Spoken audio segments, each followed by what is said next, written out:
जामनेर तालुक्यातील लोंढरी येथील अतुल राठोड या तरुणाने राष्ट्रीय स्तरावरील द आर्ट सोसायटी ऑफ इंडियाच्या 108व्या वार्षिक कला प्रदर्शनात प्रतिष्ठेचा पुरस्कार पटकावून केवळ जामनेर तालुक्याचाच नव्हे तर जळगाव जिल्ह्याचा नावलौकिक वाढविला आहे.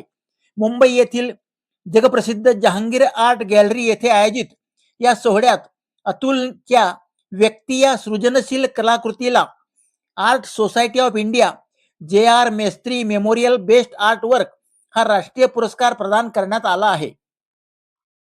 अतुल हा खिरोदा येथील सप्तपुट ललित कला भवन या संस्थेचा माजी विद्यार्थी आहे. आपल्या कलेच्या बळावर देशातील प्रतिष्ठित कला व्यासपीठावर स्थान मिळवले आहे. सध्या तो डॉक्टर बाबासाहेब आंबेडकर मराठवाडा विद्यापीठात BFA या शिक्षणाचे अभ्यासक्रम शिकत आहे. देशभरातील कलाकारांच्या हजारो कलाकृतीमधून अतुलच्या पेंटिंगची निवड होणे हे जामनेरकरांसाठी एक अभिमानास्पद बाब आहे. जहांगीर आर्ट गॅलरीमध्ये पार पडलेल्या या सोहळ्याला मृणाल जोगळेकर ज्या संचालक आहेत यांची प्रमुख उपस्थिती होती. यावेळी देशभरातील नामांकित कलाप्रेमी कलारसिक मोठ्या संख्येने उपस्थित होते. हे राष्ट्रीय कला प्रदर्शन